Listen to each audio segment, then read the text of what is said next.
Bonjour et bienvenue à tous dans cette nouvelle web-émission À tout santé, réalisée en collaboration avec MGEN et dédiée au personnel hospitalier. Le stress peut apparaître comme moteur et stimuler l'individu, mais lorsque celui-ci est mal géré, il peut devenir nuisible et avoir un aspect négatif sur l'organisme. La Fédération française de cardiologie rappelle que le stress augmente le risque de maladies cardiovasculaires, lesquelles sont à l'origine d'environ 14 000 décès chaque année. La fonction de personnel hospitalier est de soigner, prendre soin des autres. Mais il est important de rappeler qu'il est primordial de savoir prendre soin de soi avant tout, car le stress peut nuire à la santé morale et physique. C'est pourquoi il est nécessaire de trouver un équilibre entre le stress au travail et la vie donc personnelle. Les agents hospitaliers, ces héros du quotidien, n'en restent pas moins des humains. Face au stress du métier, comment arriver à gérer ses émotions? Nous allons y répondre au travers de cette web-émission et pour cela, nous avons le plaisir d'accueillir à nos côtés Elisa Huet, infirmière au service suppléance longue. Bonjour Elisa. Et Bonjour. la Fortune, infirmière de coordination dans les services de chirurgie digestive, oncologique et de chirurgie endocrinienne. Bonjour à toutes les deux et merci de votre présence. Bonjour. Bonjour. Il est important de rappeler que les professionnels de santé à l'hôpital sont très fortement exposés au stress. Les sources de ce stress sont nombreuses, contraintes horaires, rythme de travail, relations aux autres, patients difficiles, etc. Et elles peuvent parfois nuire à votre équilibre personnel et professionnel. S'en protéger est donc indispensable. Vous êtes toutes les deux dans des services assez différents. Elisa, on va commencer avec vous. Comment décririez-vous votre métier en 3 mots?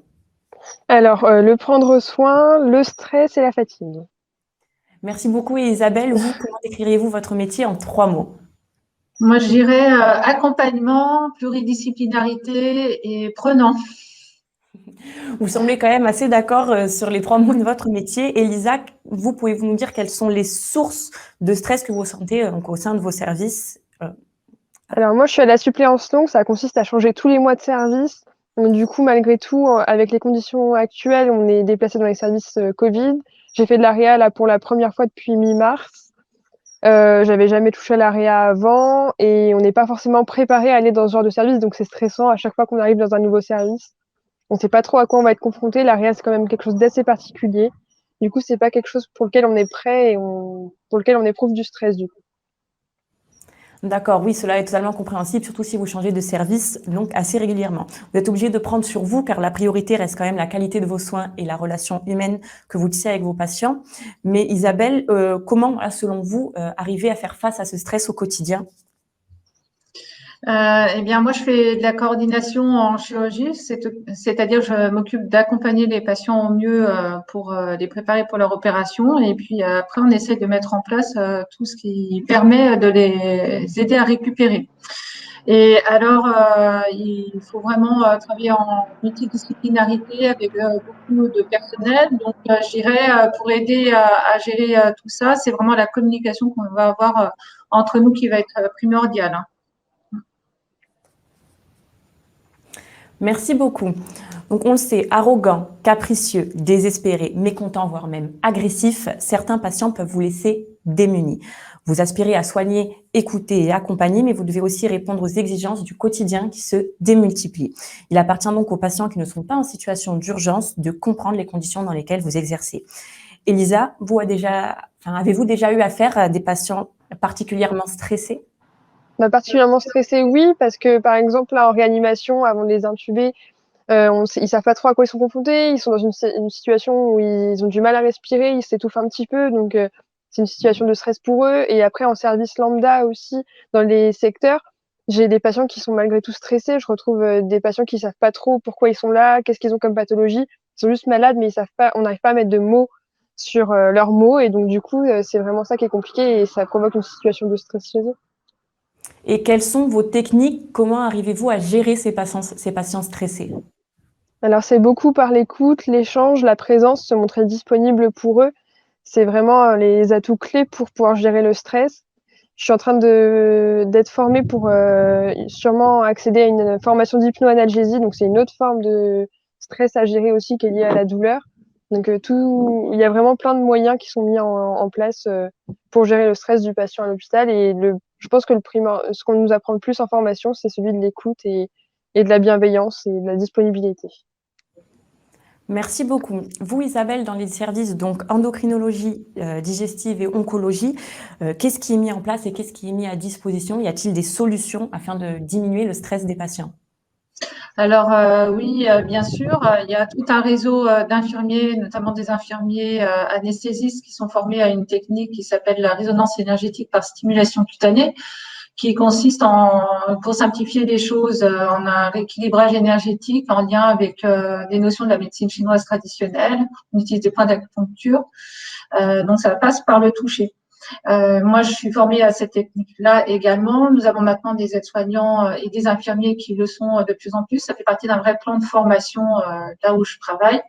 Après, il y a aussi la musique que l'on utilise. Ça permet d'être dans une ambiance plus détendue, je dirais, à la fois pour le personnel soignant et puis pour tout simplement les patients.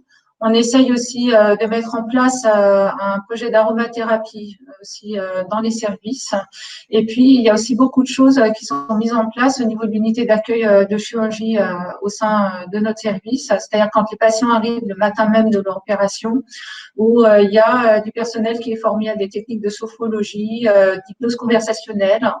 De reste, également, on propose aux patients l'utilisation de lunettes 3D également, la luminothérapie aussi. Enfin, il y a vraiment toutes sortes de techniques qui sont utilisées dans nos services. Merci beaucoup. Donc voilà, travailler en milieu hospitalier est générateur de stress. Néanmoins, le stress n'est pas forcément contre-productif. On peut ainsi parler de bon stress comme de mauvais stress. Le bon stress peut s'avérer indispensable pour réussir certaines interventions. Par exemple, il est normal de ressentir de l'adrénaline lorsque le personnel hospitalier se prépare à faire, par exemple, une piqûre. Cette adrénaline va être le facteur qui va permettre de réussir les interventions. Par contre, il faut gérer ce stress et donc apprendre à l'utiliser, car du mauvais stress peut également gâcher ces interventions. Elisa, pour vous, le stress a-t-il plutôt un impact positif ou négatif? Alors, il a un impact positif sur le fait que je change tout le temps de service chaque mois, donc j'apprends de nouvelles choses et ça me permet vraiment de développer mon savoir-faire professionnel et mon identité professionnelle. Il peut y avoir un impact négatif sur les choses que je ne connais vraiment pas et pour lesquelles je me retrouve complètement bloquée. Après, j'ai de la chance d'avoir une équipe derrière moi qui peut m'aider. Et en tant que personnel soignant, comment le gériez-vous, ce stress? Elisa. Alors, j'ai des moyens mis en place là par mon hôpital. On a entre autres des cocons qui sont mis en place avec une application qui s'appelle Nap and Up pour faire des micro-siestes. On a des gestions de stress où on a des discussions d'équipe, on peut voir des psychologues, on a de la sophrologie de proposer, on a une vraie bulle, espace bien-être qui a été proposé. On a un espace détente et un espace salle de sport. Donc, on a vraiment tout un mélange de choses qui permet de pouvoir évacuer le stress qu'on a au quotidien. Et vous, Isabelle, de par votre expérience, auriez-vous des conseils à donner au personnel hospitalier pour apprendre à gérer son stress? Alors, je parlais de communication tout à l'heure d'un côté, et là, c'est pareil, c'est savoir en parler entre nous quand on arrive à libérer la parole. Et puis, utiliser tous les moyens dont on dispose. Effectivement, Elisa parlait de cours de sophrologie. Nous, on nous en propose aussi également sur notre hôpital.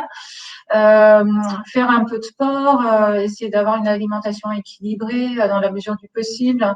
Il y a plein de choses qui permettent d'aider sur le plan personnel déjà.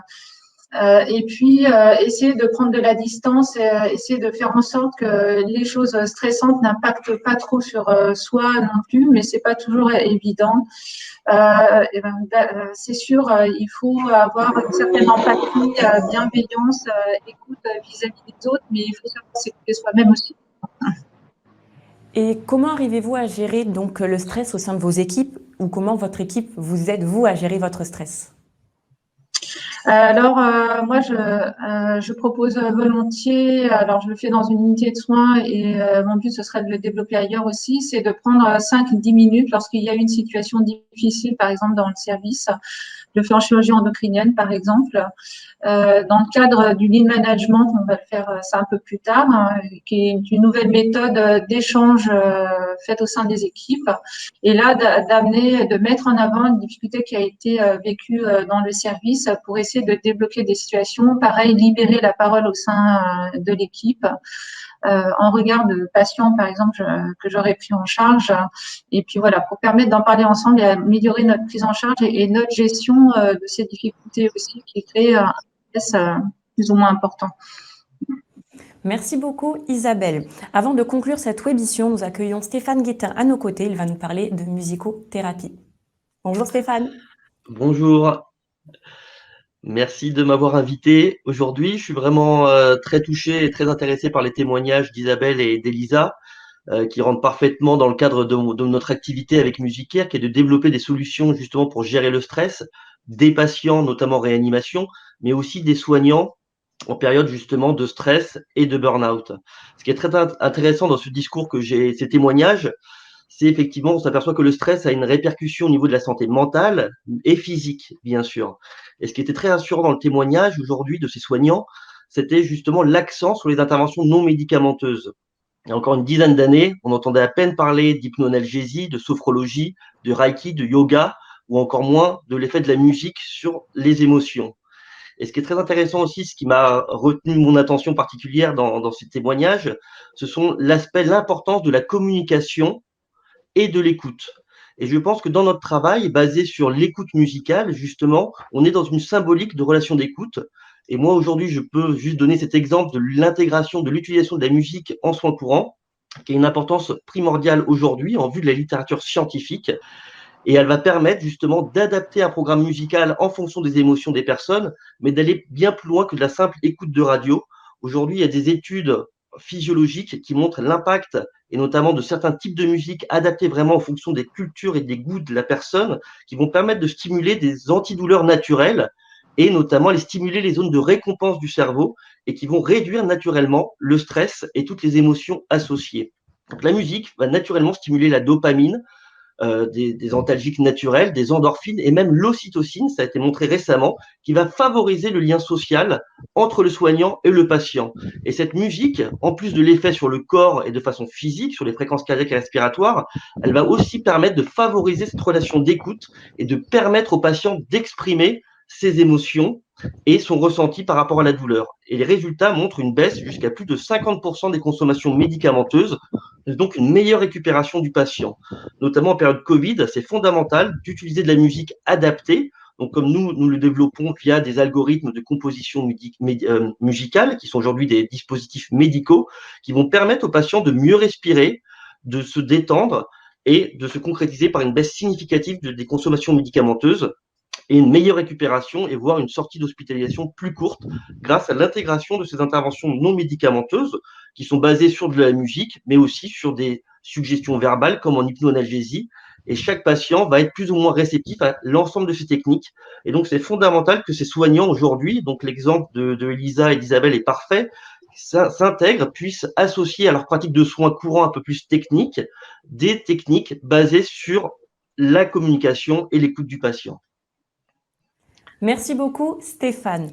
Nous arrivons à la fin de cette wébition. Merci à tous d'y avoir assisté. Merci à nos 3 intervenants, Elisa, Isabelle et Stéphane, pour votre participation et vos témoignages. Retrouvez toutes nos émissions sur notre chaîne YouTube Atout Santé et celle de MGEN.